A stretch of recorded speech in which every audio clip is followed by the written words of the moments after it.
You really need to understand your customers. It's that simple. If you don't know what your customers need, then you're not going to be able to provide that to them. Like a lot of what people want it's intrinsic, right? It's emotional. They want belonging to a group. They want social status. It's all about them, right? And that's a really important thing to know is they don't freaking care about you or your company or your product. They care about themselves. So if you can give them what they want, then they will, work with you, because that's how we operate, right? So I think that's probably the biggest key, because if you don't understand your customers, the rest of your marketing is just going to be absolute garbage. Like nothing you do is going to work. So get to know your customers, get to know the market that you're trying to serve. And then once you understand how to meet their needs and you know what their needs are, then you'll be more effective at actually, if you're like starting a business of your own, hopefully you're starting with something that you already know about. Like you're already filling a need of your own, scratching your own itch, as it were. Mm-hmm. So you need to think about where your market is. Like, where do they spend their time? Like, what groups do they engage with on in Facebook, or who do they follow on Instagram and on Twitter? Do they even use social media? Are they reading magazines? So figure out where they are and then try to spend time with them and seeing things through their perspective. Another good strategy would be just talking to them. Like anyone that may be in your market, talk to them about your idea. If you have a specific idea, go to them first and vet it. Vet the idea with the person that is as close to your ideal customer as possible. Get their feedback, because no matter how much you run it through your own head, it's impossible to get completely into someone else's shoes. So you need to actually get it directly from the horse's mouth. So market research is good, but it can be misleading if it's in like a survey environment or like a one-on-one, like structured interview process. And I know a lot of companies do that, because sometimes people have a bias where they're like, I need to say what I think they want to hear. Yeah. Right. And if you're not getting honest, real feedback, that it won't help. So start with the people and talk to them, but you got to get involved in the locations. That thing is, you're never going to have a lightning bolt perfect idea. Like it always starts with little things. So if you are waiting for that lightning bolt to come, it's not going to happen. You need to take action now and take a step now, because after you take that step, the next step will appear. You're not going to magically end up on top of a mountain. You got to freaking climb that thing. So take one step at a time and then you'll make it. So anyways, that's how it happened for me. It's just layer by layer, bit by bit. And so that's how I got to where I am. And that's how the business was officially born. Because fear is paralyzing. It's absolutely paralyzing. What if I'm going to fail? You expect to fail, okay? If you are waiting for your product or idea to be perfect, then you're waiting way too freaking long and you're never going to get there. So going back to my story, I tried a bunch of different things and then I learned from it and I changed direction. You got to pivot. So expect your first product to suck, because it will absolutely suck. So if you go into this saying, you know what, I know this product is going to suck, but I'm doing it because I know it's going to teach me something and I'm going to learn, I'm going to change. So just take the first freaking step, expect it to suck, expect yourself to not know what you're doing, and give yourself permission to just do bad, because you're going to learn from that. Every failure teaches you something. You learn more from failure than you do from success. So hope and hope and hope that you make a lot of mistakes in the beginning, because as the company grows and becomes successful, failures start to make more of an impact, right? Like if you post something on social media and it was really awful and stupid, and you're like, oh my gosh, this product's horrible. Look at this picture. It's terrible.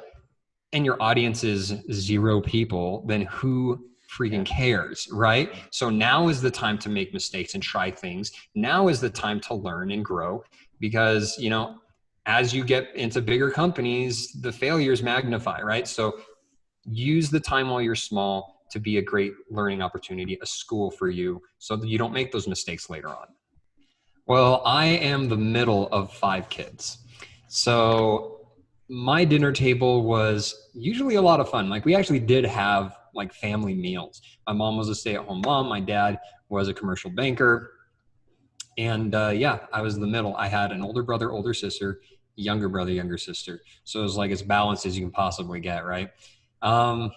But we talked a lot about politics. Unfortunately, that seems to be a big conversation. Even now, we actually, I go over to my parents' home every Sunday and we do family meals. So family has always been a big thing for us. And I've just been super fortunate to have a family that's very tight, very supportive, and very loving. So I came from a fantastic home. I know not everyone is as fortunate as I have been in that situation, but yeah, family's everything to me, man. That's what matters most. I love it. I love it. That's great. Did you grow up with any entrepreneurial tendencies at all? Did you?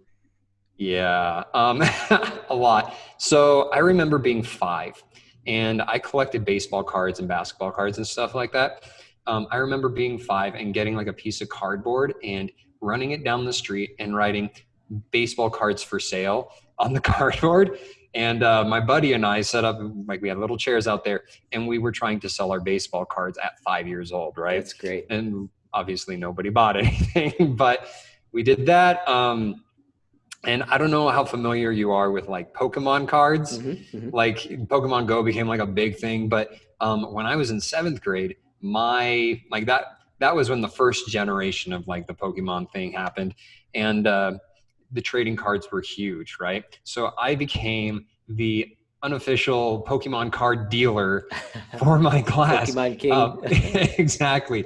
Like I didn't really collect them to play with them. Like when I would buy a pack of cards for $3 and then I'd get a holographic, like a shiny Pokemon card that were extra valuable and rare. And I'd sell it for like 10 or $15 to someone else. And then I'd go and buy more packs of cards. So I ended up with hundreds of Pokemon cards and I'm kicking myself because if I had hung on to them, those are worth a lot of money. Like some really? of them are worth a bunch of money. Yeah. Like from my era when I was selling them, there's a specific Pokemon called the Charizard. Like, anyways, that's like $50,000 plus for that card. Wow. Right? Like in good condition. So, I gave them to my sister when I kind of grew out of it. And I have no idea what happened to them from there. She doesn't know where they are.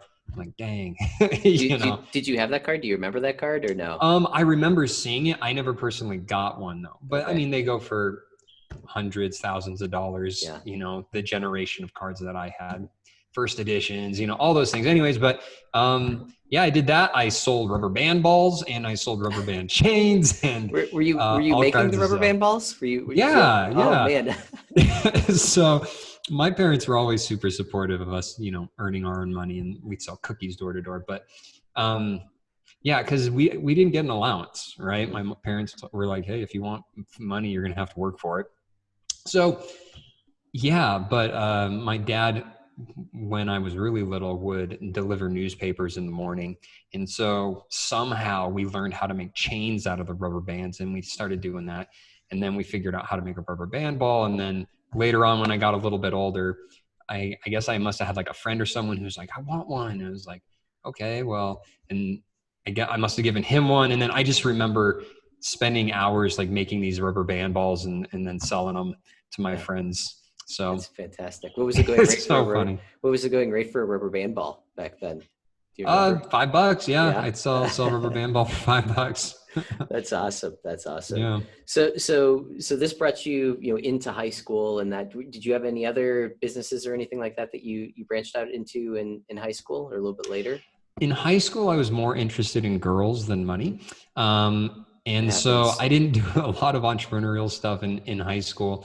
But definitely like after high school, I did a mission trip. After the mission trip, I came back and got involved with a company called Vector Marketing. So I got right into sales and ended up running a branch there as well. The way that Vector does their market, their company is, it's almost like a franchise, but a little more constrained than a franchise, right? So you run it as if you own it, but you don't actually own it. So all the schedule was mine, I made a percentage of the profits. So the whole structure was very entrepreneurial. And I'm super grateful for that experience because working at Vector Marketing actually gave me the mindset I needed for personal growth and personal development. So I learned some key skills there that have allowed me to set goals and achieve those goals moving forward. So it was super valuable experience for me, and definitely one of my first real, like, I can make some money doing this, in an entrepreneurial kind of fashion. That's cool. That's cool. So, and it looks like you had a number of, well, actually you went into loans and whatnot, but it looked like you kind of stuck in the marketing realm of things. Uh, can you talk a little bit about some of the things that you've learned over the years with, how to position things, how to market things? I guess especially when you're just getting started, if you have a new project or something like that, what are some of the first key things that people should be doing to set themselves up for success, from a marketing perspective? You really need to understand your customers. It's that simple. If you don't know what your customers need, then you're not going to be able to provide that to them. Like, a lot of what people want it's intrinsic, right? It's emotional. They want belonging to a group. They want social status. It's all about them, right? And that's a really important thing to know is they don't freaking care about you or your company or your product. They care about themselves. So if you can give them what they want, then they will, work with you, because that's how we operate, right? So I think that's probably the biggest key, because if you don't understand your customers, the rest of your marketing is just going to be absolute garbage. Like, nothing you do is going to work. So get to know your customers, get to know the market that you're trying to serve. And then once you understand how to meet their needs, and you know what their needs are, then you'll be more effective at actually, connecting with them and filling those needs. Mm-hmm. No, it makes perfect sense. And have you found any frameworks or any step-by-step tips on how to establish who those customers may be at all? Do you have any tips there at all? Well, a lot of it depends on like what you're in. So if you're starting a business, it's going to be a little bit different than if you're already in an established business. An established business, like as a marketing director, you should already have a pretty good idea of who's coming and what they need. But if you're like starting a business of your own, hopefully you're starting with something that you already know about. Like, you're already filling a need of your own, scratching your own itch, as it were. So you need to think about where your market is. Like, where do they spend their time? Like, what groups do they engage with on, like, in Facebook, or who do they follow on Instagram and on Twitter? Do they even use social media? Are they reading magazines? So figure out where they are, and then try to spend time with them and seeing things through their perspective. Another good strategy would be just talking to them. Like, anyone that may be in your market, talk to them about your idea. If you have a specific idea, go to them first and vet it. Vet the idea with the person that is as close to your ideal customer as possible. Get their feedback, because no matter how much you run it through your own head, it's impossible to get completely into someone else's shoes. So you need to actually get it directly from the horse's mouth. So market research is good, but it can be misleading if it's in like a survey environment or like a one-on-one, like structured interview process. And I know a lot of companies do that, because sometimes people have a bias where they're like, I need to say what I think they want to hear. Yeah. Right. And if you're not getting honest, real feedback, that it won't help. So start with the people and talk to them, but you got to get involved in the locations that your customers are currently spending their time. Got it. Yeah. So all of this experience, all of this marketing experience has sort of led you up into creating your own brand, your own textile brand. Can you talk a little bit about that brand and why you created it? Sure thing. So the company's name is 101 Exclusive. It's 101exclusive.com. And it all started from realizing that I'm not good at working for people, you know, and I didn't want to spend, 40 hours a week building someone else's goals and dreams. I have my own ambitions. I'm a very ambitious person with big goals, and I really wanted to do something that made a difference. So what I did is I reverse engineered my ideal lifestyle. And this is an activity that I highly recommend to anyone who's thinking about starting a business, because let's say you're a plumber and you work for, a parent company, and you just really want to do your own thing. So the thing is, do you want to work the 40 hours a week for another company, or are you okay with working 60 to 70 hours a week for yourself? Right? Or is this something that, hey, I want the time? So is it the freedom and being able to say, this is mine and having ownership? Or is it the actual, the lifestyle that you can get? So if your goal doesn't line up with the lifestyle you want, if the path you're on doesn't get you, to that location, then you need to reconsider. So what I did is I looked at what is the ideal lifestyle that I want to have for me and my family. And then I started working backwards. So for me, it was time. I got to have time. I'm a full-time single dad, and it's hard doing it on your own. So I wanted to be able to be there for my kids the way that my mom was there for me. But I also have to provide for my family. And the only way I saw that being possible is an online business that I can do from home or remotely anywhere in the world, right? So I'm like, okay, I know it's got to be online. I know it's got to be something that I can walk away from and it'll still run without me, because, it can't be 100% dependent on me. So I started gathering different ideas for different businesses. And I was listening to a podcast and someone was talking about drop shipping and t-shirt companies, selling t-shirts online. And there are companies that you just design the shirt and then market it. People buy it, and then they do everything. Like literally all I would do is design and market. Mm-hmm. Done. No customer service or anything. So I'm like, great, that's a great idea. I'll give it a shot. So I started trying to do that a little bit. And then I realized that it's not super fulfilling to me, right? Because I've been through a lot of crap in my life. A lot of people, all of us have been through a lot of crap. But I wanted to share the things I learned from overcoming like addiction and self-hatred. And like, I was actually borderline suicidal. Like I would literally be driving down a road, like up in the mountains in Colorado, be like, I should just swerve off the road right now, straight into the river down below.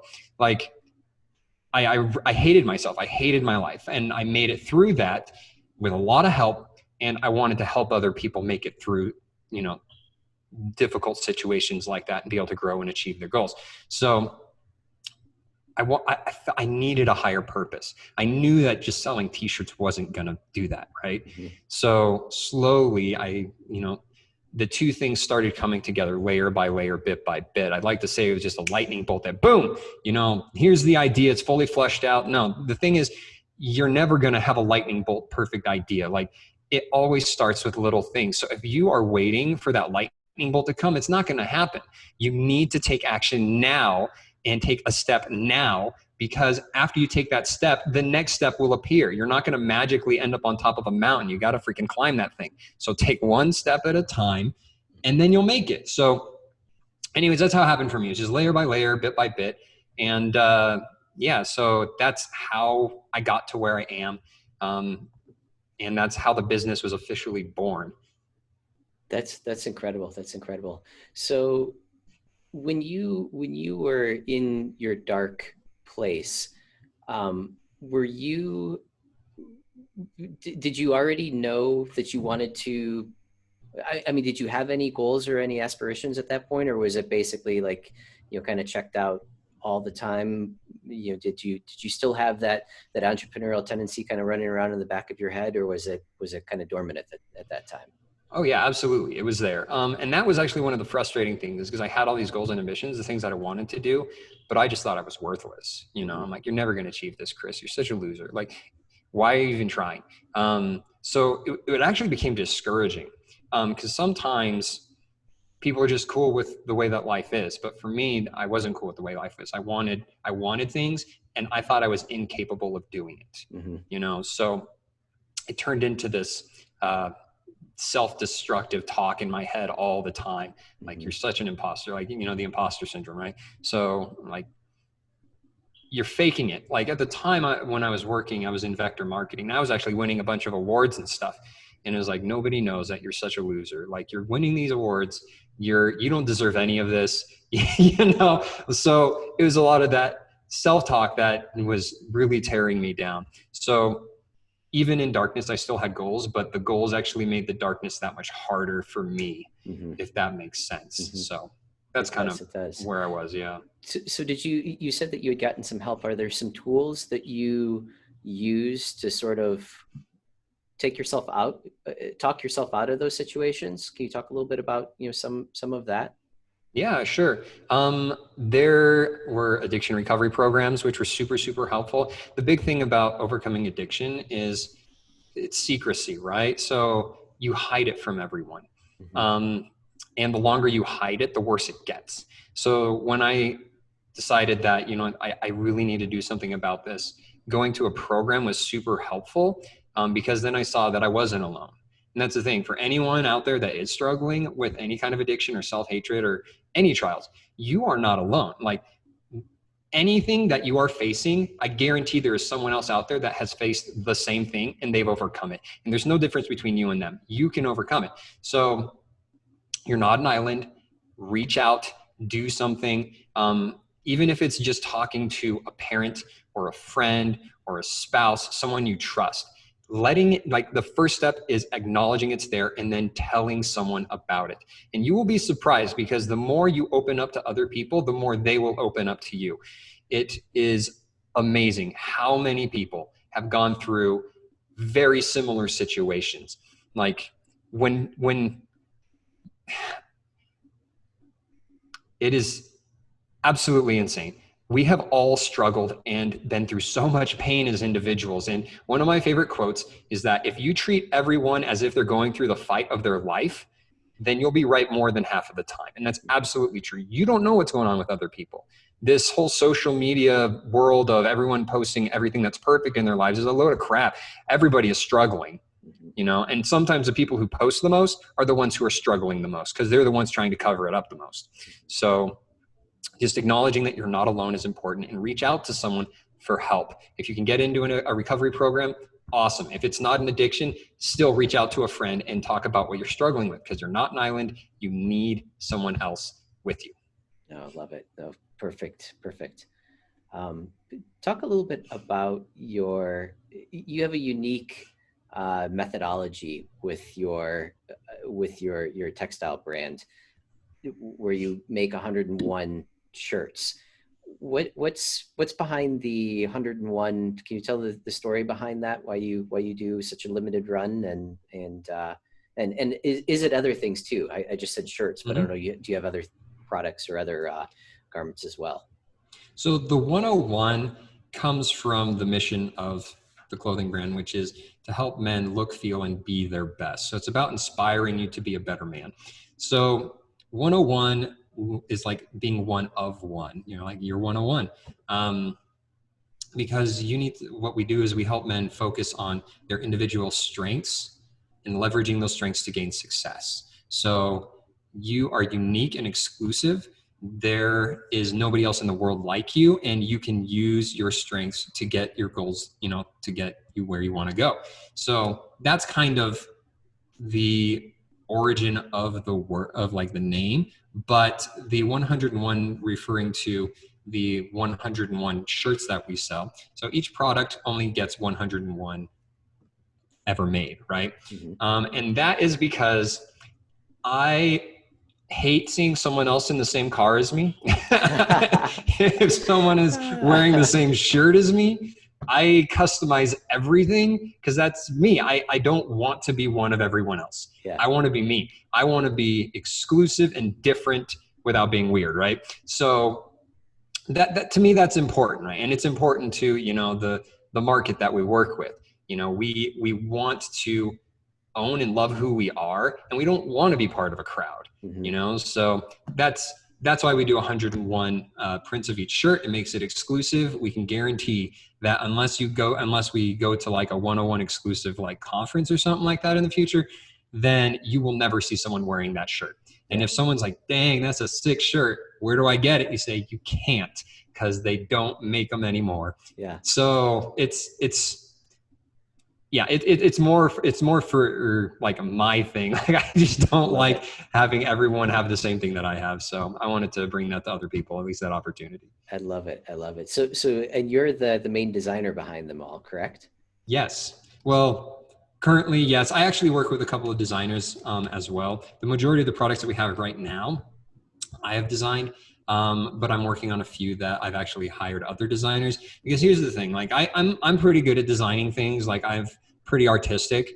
It is a strength, but it is not a big strength of mine, right? I know that there are other people who are much better than me at that. So I'm trying to leverage the strengths of others to increase, the appeal of the products. So that's one of the things I've been focusing on a lot more recently, is working with other designers who really know what they're doing to create some badass designs. No, that's awesome. That's awesome. So, and you, are you getting these made here locally in the US, or how are you manufacturing them and importing them and doing the whole drop shipment or delivery? How does all that work for you? Right. All the shipment happens in-house. So we handle all of the fulfillment here. All of the actual product production happens with, I have a third party vendor that I work with who brings in the shirts, and then they actually screen print it for me. And I think it's really important to do that locally, especially with such a limited supply of shirts that are being produced, because if any one shirt is not up to my standards, it needs to be redone, right? Like, this is a premium quality product. I expect premium quality for every single product that goes out. So I personally see every shirt before it goes.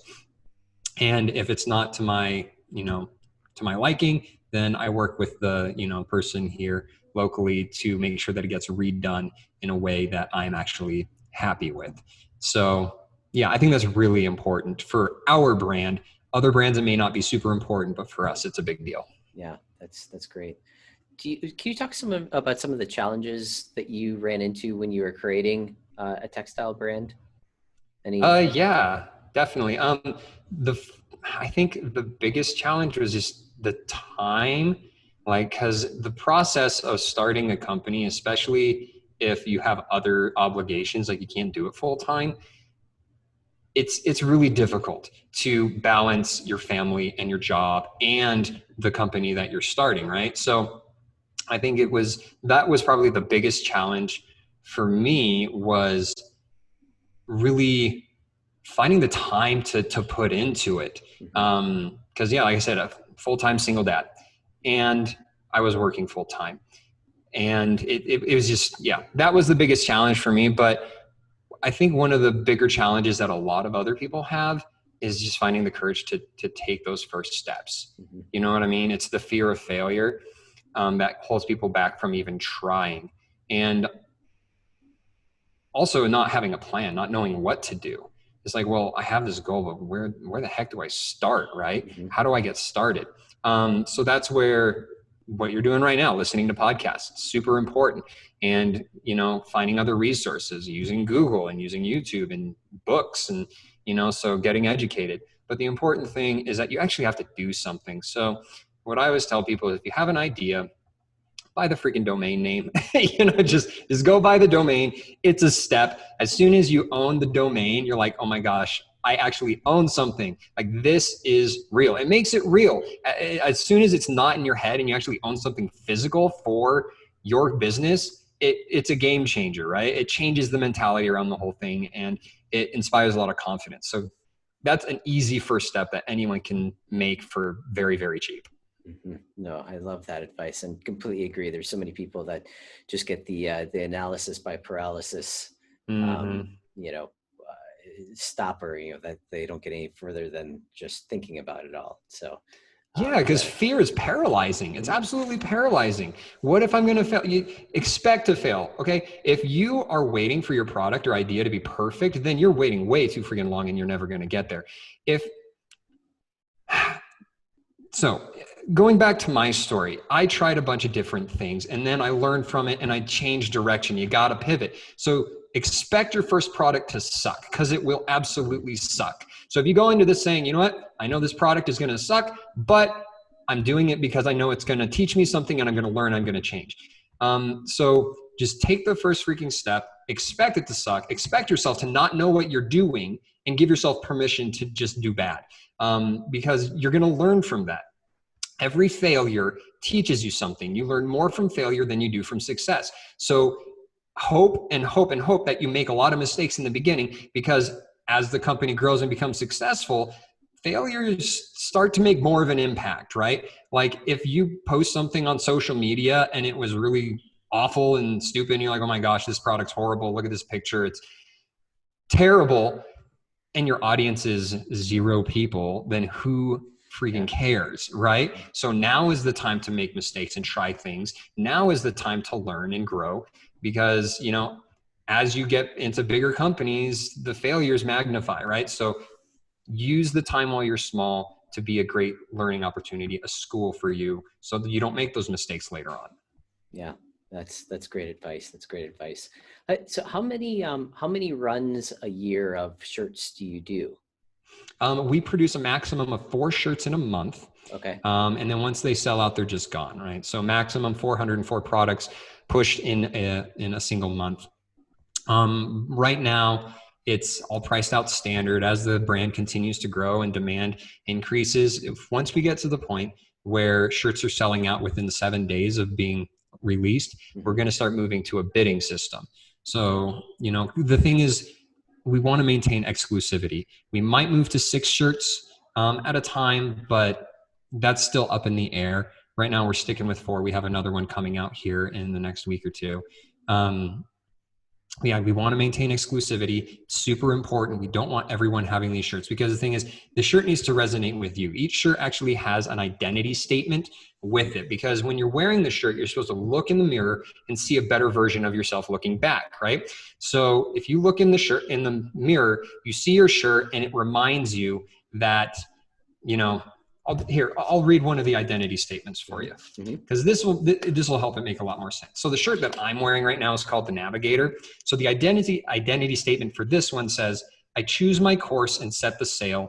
There are many trials ahead. Much is not within my power, so I focus on what is instead. I cannot stop the wind from howling, so I harness this powerful force. I cannot cease the waves from swelling, so I enjoy each one in its course. My joy is in the journey more than where I arrive. I have a vision that guides me, but I am not guided by my eyes. Tempest may rage and blind me. On my course I do rely. My heart is my sextant and compass.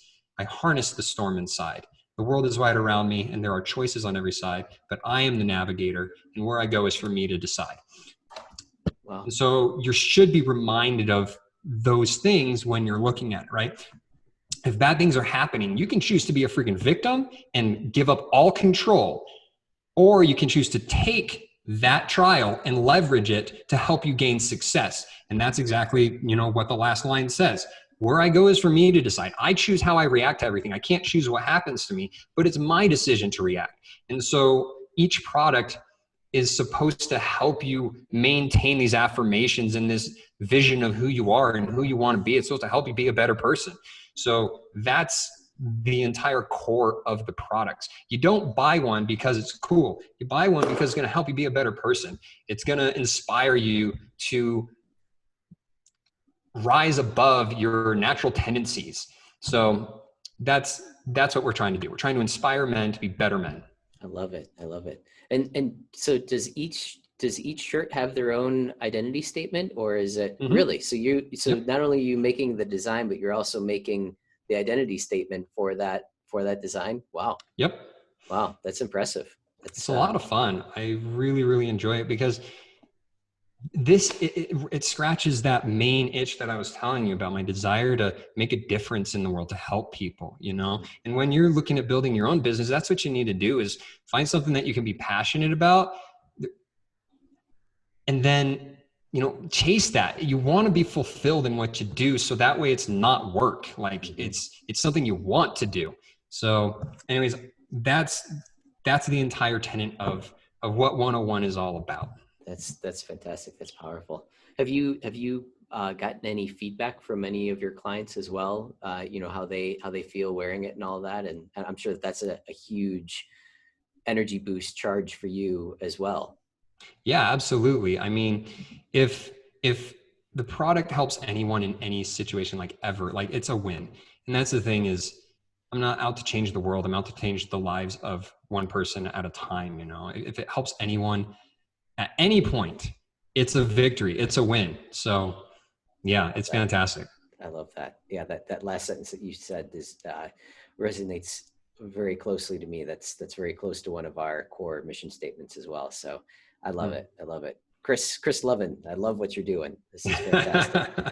No, Well, thank you. this has been great. I certainly appreciate the time, and you've had quite the journey. And congratulations on everything that you've done. And wish nothing but more success for you in the future. This is great. This is great. Thanks, man. I really appreciate it. And, I just encourage everyone to keep watching Matt's podcasts, okay, or listening to them, because the more you learn, the more you're going to have, the better equipped you're going to be to face the challenges ahead. So even when you get discouraged, keep moving forward, keep surrounding yourself with good people like Matt. You may not see him in person or hang out with him in person, but you are associating yourself with him. And the more you associate with high quality people, it will raise the quality of what you do as well, because you are the average of the 5 people you spend the most time with. So spend as much time as possible with Matt and other podcasts and with books, and just surround yourself with mentors who will get you to where you want to be. Oh, I love it. I love it. And if people wanted to learn more about your brand or yourself, how would you suggest them reach you as well? Sure. You can find me on all the social medias. Just 101 exclusive at any of those. It's 1OH1 exclusive. 101exclusive.com. And if you want to reach me directly, you can always email me. That's totally cool. Kriss at 101exclusive.com. It's Kriss with a K, Kris at 101exclusive.com. And I would love to hear if you have any unique jokes about my name, because I've heard them all and I am waiting to hear one that is just super clever. So consider that a challenge. Send me your jokes. There you go. I love it. I love it. With that, we'll let you go. But this is fantastic. Thanks, Kris. Thanks, Matt.